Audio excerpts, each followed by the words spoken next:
25 अगस्त 2022 बम्बई के अंधेरी में रहने वाली 15 साल की लड़की वंशिता सुबह के करीब 11:15 बजे स्कूल जाने के लिए अपने घर से निकलती है, बट उस शाम वो वापस नहीं आती। वंशिता के स्कूल की छुट्टी का टाइम होने के बाद भी घर वापस ना आने पर उसकी मम्मी भावना और बहन मिताली काफ़ी ज़्यादा परेशान हो जाते हैं। इसीलिए वो उसके फ्रेंड्स को कॉल करते हैं, बट वंशिता के फ्रेंड्स को भी उसके बारे में कुछ नहीं पता था। रात तक जब वंशिता घर वापस नहीं आती तो भावना और मिताली पुलिस में एक मिसिंग कंप्लेंट लिखा देते हैं। वंशिता के साथ कुछ गलत होने के अंदाजे से उनका दिल बैठा जा रहा था। 26 अगस्त 2022 दोपहर के करीब 3:30 बजे पुलिस को नए गांव रेलवे स्टेशन पर एक बड़ा सूटकेस मिलता है। जब पुलिस उस सूटकेस को खोलती है तो उसके अंदर कंबल में लिपटा हुआ कुछ था। जब पुलिस ने उस कंबल को हटाया तो उनके पैरों तले ज़मीन निकल गई। उसमें एक लड़की की डेड बॉडी थी और ये लड़की कोई और नहीं बल्कि वंशिता ही थी। चेहरा 3 गुना फूल चुका था और बॉडी पर चाकू से वार करने के बहुत गहरे निशान थे। बट अब सवाल ये था कि जो बच्ची एक दिन पहले खुशी खुशी घर से स्कूल जाने के लिए निकली थी, आखिर उसके साथ ऐसा कैसे हुआ? क्या ये एक प्लान था? और अगर था तो इसके पीछे कौन था? ये केस जितना सिंपल दिख रहा था उतना सिंपल था नहीं। पुलिस ने जैसे जैसे इन्वेस्टिगेशन स्टार्ट की वैसे वैसे इस केस के पहलू खुलते गए। हर मोड़ पर एक नया ट्विस्ट, हर क्लू के साथ एक बड़ी सच्चाई। बम्बई पुलिस ने 10 अलग अलग टीम्स इस केस को सॉल्व करने के लिए बनाई। बाद में अहमदाबाद क्राइम ब्रांच को भी इस केस में इन्वॉल्व किया गया। 2000 से ज़्यादा CCTVs को स्कैन किया गया। Welcome to the show. My name is Akbar Siddiqui and let's learn more about today's case. 26 अगस्त 2022 को वाली पुलिस स्टेशन पर एक अननोन कॉल आया जिसमें नए गांव रेलवे स्टेशन पर एक सूटकेस में एक लड़की की डेड बॉडी होने की उन्हें खबर दी गई। पुलिस बिना कुछ देर करे फौरन नए गांव रेलवे स्टेशन पर पहुंच गई और वहां पर उन्होंने जब उस बैग को खोला तो उस बैग में एक 15-16 साल की लड़की की डेड बॉडी थी जिसने स्कूल यूनिफॉर्म भी पहना हुआ था। पुलिस के पास 25 अगस्त 2022 को वंशिता के मिसिंग होने की कंप्लेंट आई थी। इसीलिए उन्होंने वंशिता के पेरेंट्स को उसकी बॉडी की आइडेंटिफिकेशन के लिए बुला लिया।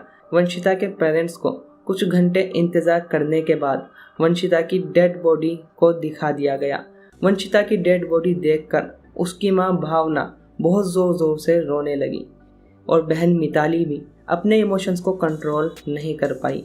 अब पुलिस के लिए सबसे बड़ा काम वंशिता के मर्डर का था। इसीलिए पुलिस ने सबसे पहले CCTV फुटेज को देखना स्टार्ट किया। पुलिस ने जब CCTV फुटेज चेक करना स्टार्ट किया तो पुलिस को वंशिता स्कूल के रास्ते के बजाय किसी और रास्ते पर जाते हुए दिखाई देती है और थोड़ी ही देर बाद वो 2 लड़कों से मिलती है। पुलिस के लिए ये एक बहुत बड़ा स्ट्रॉन्ग क्लू था। पुलिस ने फौरन उन 2 लड़कों की आइडेंटिटी निकाली। एक का नाम विशाल था, दूसरे का नाम संतोष। जब पुलिस उनके घर पर पूछताछ करने के लिए गई तो उनको पता चला कि दोनों ही लड़के घर से मिसिंग हैं और दोनों के फ़ोन स्विच ऑफ हैं। अब इस बात ने पुलिस का शक और भी ज़्यादा गहरा कर दिया था। पुलिस को लगा कि ये दोनों ही वंशिता के मर्डरर हैं। इसीलिए उन्होंने ये अंदाज़ा लगाया कि ये दोनों शहर छोड़ने की प्लानिंग कर रहे होंगे। इसीलिए पुलिस ने सभी बस स्टेशंस और रेलवे स्टेशंस के CCTV फुटेज चेक करना स्टार्ट कर दिया और काफ़ी घंटे फुटेजेस चेक करने के बाद पुलिस को विरार स्टेशन में ये दोनों जोधपुर एक्सप्रेस में चढ़ते हुए दिखाई दिए। पुलिस ने फ़ौरन उनका पीछा करना स्टार्ट कर दिया। जयपुर, जोधपुर, अजमेर और वैष्णो देवी तक पुलिस उन दोनों का पीछा करती रही, बट वो कहीं पर भी पुलिस के हाथ नहीं आए। जब पुलिस को पता चला कि वो गुजरात और पोखरान पहुंच चुके हैं, तब पुलिस ने अहमदाबाद क्राइम ब्रांच की हेल्प ली, जिससे उन्हें पता चला कि विशाल और संतोष दोनों पालनपुर जा रहे हैं। पुलिस को एक टिप मिली, इन दोनों में से कोई एक लड़का अपने रिश्तेदार के घर रुका हुआ था। बट जैसे ही पुलिस वहां पर पहुंची तब तक वो वहां से भाग चुका था। फिर पुलिस को एक टिप और मिली कि दोनों एक लॉज में हैं। रात के 1 बजे पुलिस ने उस लॉज पर रेड मारी और संतोष मकवाना और विशाल अम्बवाने को उस लॉज से अरेस्ट कर लिया गया। पहले तो दोनों अपना जुर्म कबूल करने के लिए नहीं मान रहे थे। जब पुलिस ने इंटरोगेशन के दौरान उन दोनों के ऊपर जोर डाला तो दोनों ने अपना जुर्म कबूल कर लिया। अब यहाँ से उन्होंने सारी कहानी बताना स्टार्ट की। संतोष और वंशिता की दोस्ती सोशल मीडिया से शुरू हुई थी। पहले वंशिता की फोटोज पर संतोष लाइक्स और कमेंट्स किया करता था। धीरे धीरे ये इंटरेक्शन एक प्यार में बदल गया और उसके बाद दोनों ने मिलना जुलना शुरू किया। बात यहाँ तक बढ़ गई कि एक बार दोनों भाग भी गए थे, बट वंशिता के पेरेंट्स को ये रिश्ता पसंद नहीं था। इसीलिए उन्होंने वंशिता से संतोष से दूर रहने के लिए कहा, बट संतोष इस बात के लिए रेडी नहीं था। वो वंशिता से किसी भी तरह मिलना चाहता था। एक दिन जब संतोष रोड पर वंशिता से मिला तो वंशिता ने उसको थप्पड़ मार दिया और बोला कि आज के बाद मुझसे मत मिलना।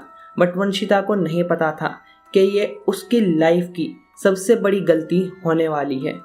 संतोष ने वंशिता से अपने थप्पड़ का बदला लेने के लिए 15 अगस्त 2022 से प्लानिंग स्टार्ट कर दी। विशाल ने अपनी मां का मंगलसूत्र 2 लाख रुपये में बेच दिया और 10,000 रुपये मिडलमैन को दे दिए, जिसने कि वो मंगलसूत्र बिकवाया था। जो बचे हुए पैसे थे, इससे उनका मर्डर का वेपन अरेंज करने और इस शहर से भागने का प्लान था। विशाल ने एक चाकू लिया और उसे बेडरूम में गद्दे के नीचे छुपा दिया। 25 अगस्त 2022 को संतोष ने वंशिता को सब कुछ खत्म करने के लिए मिलने के लिए बुलाया। वंशिता स्कूल के बहाने घर से निकली, बट स्कूल जाने के बजाय वो संतोष और विशाल के साथ विशाल के घर पर चली गई। उसको नहीं पता था कि उसकी ये गलती उसकी ज़िंदगी ख़त्म कर देगी। वहाँ पर कुछ टाइम स्पेंड करने के बाद वंशिता ने संतोष से कहा कि अब वो आगे से संतोष से नहीं मिलेगी। तभी संतोष ने विशाल को एक सिग्नल दिया। विशाल ने फौरन बेड के नीचे से चाकू निकालकर वंशिता के पेट में मार दिया।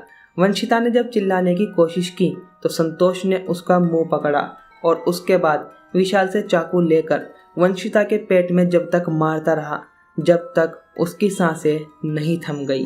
वंशिता की लाश को विशाल की टी शर्ट पहना दी गई और उसके बाद उसको सूटकेस में डाल दिया गया। विले पार्ले से स्लो लोकल ट्रेन पकड़कर नए गांव रेलवे स्टेशन के पास झाड़ियों में उस सूटकेस को उन दोनों ने फेंक दिया।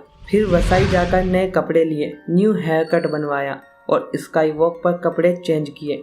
फिर विरार गए और वापस दोबारा से वसाई आकर जोधपुर एक्सप्रेस में बैठ गए।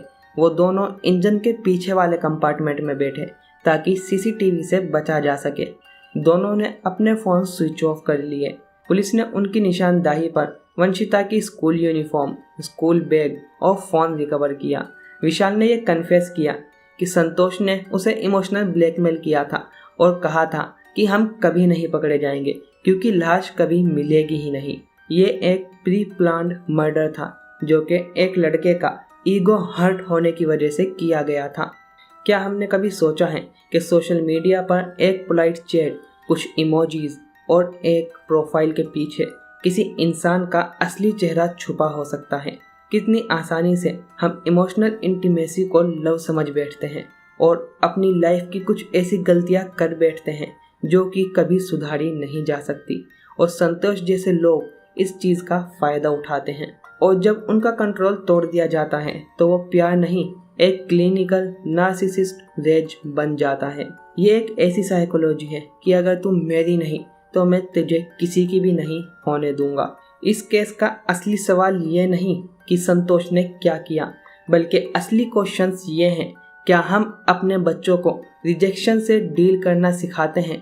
क्या हम उनको ये बताते हैं कि प्यार और कंसेंट क्या होता है, इमोशनल बाउंड्रीज क्या होती हैं? जब तक ये लेसन्स घर और स्कूल में नहीं दिए जाते तब तक हर वंशिता रिस्क पर रहेगी।